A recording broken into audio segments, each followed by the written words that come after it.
Hello guys, welcome back to the channel and welcome back to Elite Wrestling. तो guys finally इस week का AEW company का Rampage show हो चुका है खत्म और आज इस वीडियो के अंदर हम उसी के बारे में बात करने वाले हैं। और गाइस आज इस वीडियो के अंदर हम जानने वाले हैं कि इस वीक के एडब्ल्यू कंपनी के रैम्पेज शो पर क्या हुआ और हमें इस वीक के रैम्पेज शो पर कौन कौन सी चीजें देखने को मिली है। तो गाइज ये सब बातें जानने के लिए ये वीडियो एकदम आखिर तक देखना और ऐसे ही एडब्ल्यू कंपनी से रिलेटेड हर एक न्यूज, रूमर और अपडेट और एडब्ल्यू कंपनी के हर एक शो का रिव्यू पाने के लिए हमारे चैनल को सब्सक्राइब करना मत भूलना। पर गाइज अब ज्यादा देर ना लगाते हुए चलिए ये वीडियो शुरू करते हैं और करते हैं इस वीक हुए रैम्पेज शो का रिव्यू और जानते हैं कि इस वीक रैम्पेज शो पर क्या हुआ। तो गाइज इस वीक रैम्पेज शो की शुरुआत एडब्ल्यू कंपनी के मेंस डिवीजन से एक नॉर्मल 1-on-1 मैच से हुई, जहां पर हमें एडी किंग्सन कनोसुके तकेशिता को फेस करते हुए दिखाई दिए। और अगर यहाँ पर हम बात करें इस मैच की तो गाइज ये मैच इस वीक रैम्पेज शो को शुरू करने के लिए एक बहुत ही बढ़िया मैच था और जहां पर फॉरबिडन डोर पेपर के ऊपर किंगस्टन और तनिष्का एक टैग टीम के अंदर थे, तो वहीं पर ये दोनों सुपरस्टार्स एक दूसरे को फेस कर रहे थे। इसलिए यहाँ पर देखने के लिए मजा आ रहा था कि यहाँ पर फॉर्मर टैग टीम पार्टनर्स के बीच में ये मैच कैसा होता है।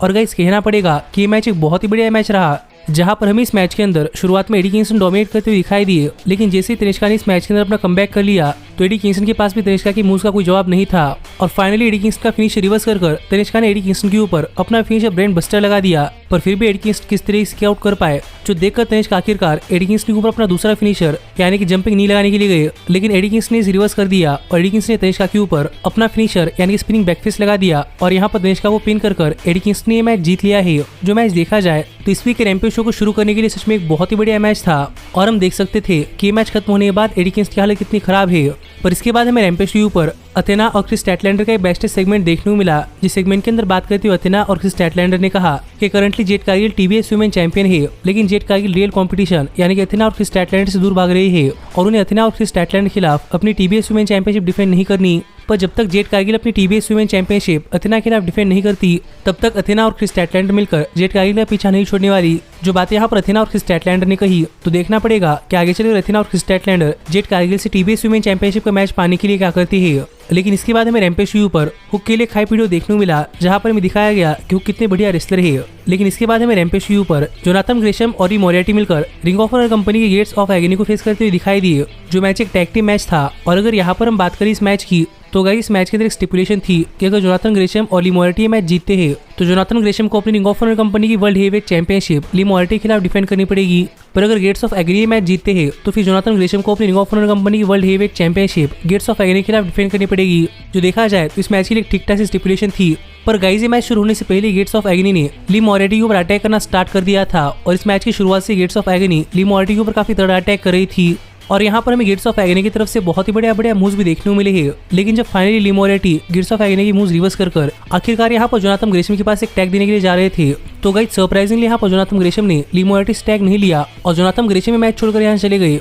और रिंग छोड़कर जाने के बाद जोनाथन ग्रेशम ने टली ब्लैंचेट गोली लगा लिया, जिससे कि आप समझ सकते हैं कि यहाँ पर एक काफी बड़ा हिल टर्न हो चुका है और यहाँ पर जोनाथन ग्रेशम ने ली मोरियार्टी को छोड़कर टली ब्लैंचेट को ज्वाइन कर लिया है। जो देखकर ली मोरियार्टी काफी शॉक में थे और इनके अंदर ली मोरियार्टी अकेले गेट्स ऑफ एग्नी को हराने का ट्राई कर रहे थे, लेकिन आखिरकार गेट्स ऑफ एग्नी ने ली मोरियार्टी के ऊपर अपना फिनिशर लगाकर ली मोरियार्टी को पिन कर गेट्स ऑफ एग्नी ने ये मैच जीत लिया है। जो मैच देखा जाए तो इस वीक रैम्पेज शो पर एक ठीक ठाक मैच था, पर गाइस इस मैच के अंदर एक काफी बड़ा हिल टर्न हो चुका है, तो देखना पड़ेगा कि इसको लेकर आगे एडब्ल्यू कंपनी के अंदर और रिंग ऑफ ऑनर कंपनी के अंदर क्या होता है। लेकिन इसके बाद हमें रैम्पेज शो पर एडी किंगस्टन का एक बेस्ट सेगमेंट देखने को मिला, जिस सेगमेंट के अंदर बात करते हुए एडी किंगस्टन ने कहा कि इस वीक रैम्पेज शो पर कनुसुके तकेशिता ने एडी किंगस्टन को काफी बढ़िया चैलेंज दिया है और एडी किंगस्टन होप करते हैं कि कनुसुके आगे चलकर new Japan pro wrestling company के एक बहुत ही बढ़िया सुपरस्टार बन पाएंगे। पर जहां तक बात है क्रिस जेरिको की, तो यहीं पर क्रिस जेरिको के ऊपर बात करते हुए एडी किंगस्टन ने कहा कि क्रिस जेरिको और टैगोंटे ने मिलकर रूबिसो का हाथ इंजोर्ड कर दिया है और इसका बदला एडी किंगस्टन और रूबिसो लेने वाले हैं और क्रिस जेरिको जो चाहे वो कर ले, लेकिन क्रिस जेरिको एडी किंगस्टन से अपना पीछा नहीं छुड़ा पाएंगे। जो बातें यहाँ पर एडी किंगस्टन ने कही,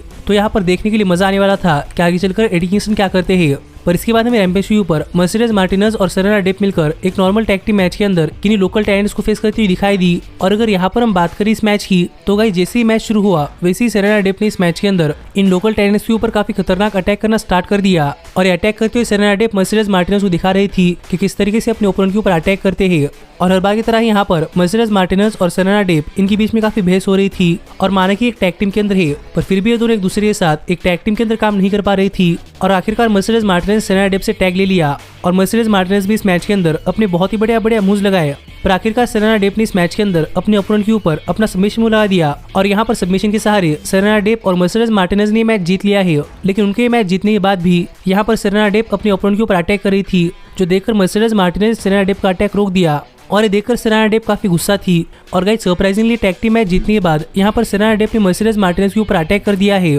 और यहाँ पर मर्सिडीज मार्टिनेज के ऊपर अपना सबमिशन मूव लगा दिया है। और फाइनली यहाँ पर रिंग ऑफ ऑनर कंपनी की वीमेंस वर्ल्ड हेवीवेट चैंपियनशिप उठाकर यहाँ पर सेरेना डेप ने अपने इंटेंशंस क्लियर कर दिए हैं कि उन्हें रिंग ऑफ ऑनर कंपनी की वीमेंस वर्ल्ड हेवीवेट चैंपियनशिप के लिए मैच चाहिए। तो देखना पड़ेगा कि इनके बीच में आगे क्या होता है। पर इसके बाद हमें रैम्पेज शो पर जोनाथन ग्रेशम और टली ब्लैंचेट का एक बैकस्टेज इंटरव्यू देखने को मिला। इस इंटरव्यू के अंदर जोनाथन ग्रेशम से पूछा गया कि जोनाथन ग्रेशम ली मोराटी के ऊपर टर्न क्यों हो चुके हैं और यहाँ पर इस सवाल का जवाब देते हुए जोनाथन ग्रेशम ने कहा कि जोनाथन ग्रेशम ने मार्च के अंदर रिंग ऑफ ऑनर कंपनी के साथ एक कॉन्ट्रैक्ट साइन किया था, लेकिन तब से लेकर अब तक जोनाथन ग्रेशम सिर्फ बैठे हुए थे। लेकिन फाइनली टली ब्लैंचेट जोनाथन ग्रेशम के पास आए थे और टली ब्लैंचेट ने जोनाथन ग्रेशम को अपना एक बहुत ही बढ़िया प्लान बताया था और जोनाथन ग्रेशम उस प्लान के मुताबिक काम करने के लिए मान चुके हैं। इसलिए जोनाथन ग्रेशम ने टली ब्लैंचेट को ज्वाइन किया है, जो बात यहाँ पर जोनाथन ग्रेशम ने बताई। और यहीं पर बात करते हुए टली ब्लैंचेट ने कहा कि आखिरकार टली ब्लैंचेट की फैक्शन यानी कि Tully Blanchard Enterprises Ring of Honor company की सबसे बढ़िया फैक्शन बनने वाली है, जो बात यहाँ पर टली ब्लैंचेट ने कही। और आखिरकार यहाँ पर जोनाथन ग्रेशम और टली ब्लैंचेट ने एक हैंडशेक किया। तो देखना पड़ेगा कि इनके बीच में आगे क्या होता है। लेकिन इसके बाद हमें रैम्पेज शो पर मार्क हेनरी इस वीक के रैम्पेज शो के मेन इवेंट से पहले टोनी नीस और ऑरेंज कैसिडी का इंटरव्यू लेते हुए दिखाई दिए। इस इंटरव्यू के अंदर बात करते हुए टोनी नीस और स्मार्ट मास टर्ली ने कहा कि इस मैच के अंदर एक स्टिपुलेशन है कि अगर टोनी नीस ये मैच जीतते हैं तो ऑरेंज कैसिडी को स्टुअर्ट स्टिटलैंड को एएलयू कंपनी से निकाल फेंकने की पिटीशन के ऊपर साइन करना पड़ेगा। जिसके ऊपर बात करते हुए ऑरेंज कैसिडी के लॉयर बनकर यहाँ पर डैना हाउसन आ गए और यहाँ पर आकर बात करते हुए डैना हाउसन ने कहा कि ऑरेंज कैसिडी मैच जीतती भी है या फिर हारती भी है, लेकिन ऑरेंज कैसिडी इस पिटीशन के ऊपर साइन नहीं करने वाली। पर टोनी नीस ने कहा कि ऑरेंज कैसिडी चाहे या फिर ना चाहे उन्हें इस पिटीशन के ऊपर साइन करना ही पड़ेगा, जो बातें इस सेगमेंट के अंदर हुई। जिसके बाद हमें इस वीक के रैम्पेज शो के मेन इवेंट से पहले लेक्सी बैक्सटेज मैट सैडल और ली मोराटी का इंटरव्यू लेते हुए दिखाई दी। और इस इंटरव्यू के अंदर बात करते हुए मैट सैडल ने कहा कि जोनाथन ग्रेशम ली मोराटी के ऊपर टर्न हो चुके हैं, लेकिन मैट सैडल हमेशा से ली मोराटी के साथ रहने वाले हैं और जोनाथन ग्रेशम ली मोराटी के ऊपर टर्न हो चुके हैं। इसलिए ली मोराटी को एक एडवांटेज के तौर पर ली मोराटी को रिंग ऑफ ऑनर कंपनी की वर्ल्ड हेवीवेट चैंपियनशिप के लिए मैच मिलने वाला है, जो बात यहाँ पर मैट सैडल ने कही। तो देखना पड़ेगा कि जोनाथन ग्रेशम और ली मोराटी के बीच में मैच कब होता है और ये मैच कौन जीतता है। लेकिन इस सब के बाद फाइनली इस वीक रैम्पेज शो का मेन इवेंट स्टार्ट हुआ, जहां पर हमें ऑरेंज कैसिडी टोनी नीस को फेस करते हुए दिखाई दे रहे थे। और अगर यहाँ पर हम बात करें इस मैच की,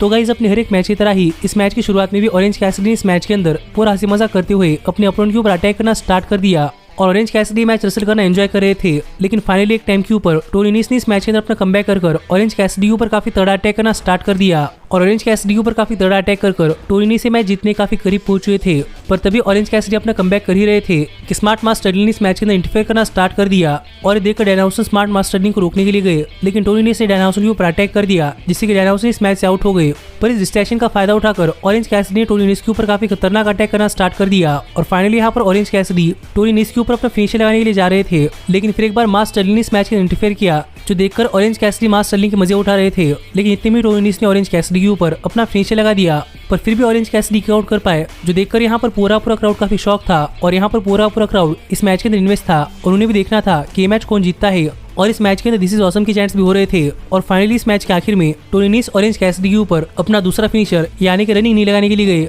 पर ऑरेंज कैसिडी ने इसे रिवर्स कर दिया, जो देखकर मास टर्ली रिंग के अंदर आए और मास टर्ली यहाँ पर एग्जाम पैड का इस्तेमाल कर ऑरेंज कैसिडी ऊपर अटैक करने के लिए गए, पर डैना हाउसन ने अटैक रोक लिया और डैना हाउसन ने मास टर्ली को रिंग के बाहर फेंक दिया और आखिरकार यहाँ पर डैना हाउसन ने टोनी नीस को कर्स कर दिया, जिसका फायदा उठाकर ऑरेंज कैसिडी ने टोनी नीस के ऊपर अपना फिनिशर ऑरेंज पंच लगा दिया और यहाँ पर टोनी नीस को पिन कर ऑरेंज कैसिडी ने मैच जीत लिया है, जिससे कि ऑरेंज कैसिडी को इस पिटीशन के ऊपर साइन नहीं करना पड़ेगा। और ऑरेंज कैसिडी की जीत के साथ ही इस वीक का रैम्पेज शो ऑफ चला गया, जो शो मेरे हिसाब से एक बहुत ही बढ़िया शो था। और गाइस आप भी मुझे कमेंट कर बताइए कि आपका इस शो के ऊपर क्या कहना है। और ऐसे ही एएलयू कंपनी से रिलेटेड हर एक न्यूज, रूमर और अपडेट और एएलयू कंपनी के हर एक शो का रिव्यू पाने के लिए हमारे चैनल को सब्सक्राइब करना मत भूलना। पर गाइस अब मैं मिलता हूँ आपसे अगली वीडियो के अंदर, पर तब तक stay healthy, stay happy and keep watching elite wrestling. Hey, did you like that video? Click the screen for more. And where do you think you're going? Check out our official merchandise page and to support the entire cast. And thanks so much for being the elite. The elite, the elite. What, Nick, you're not going to sing it all with me this time?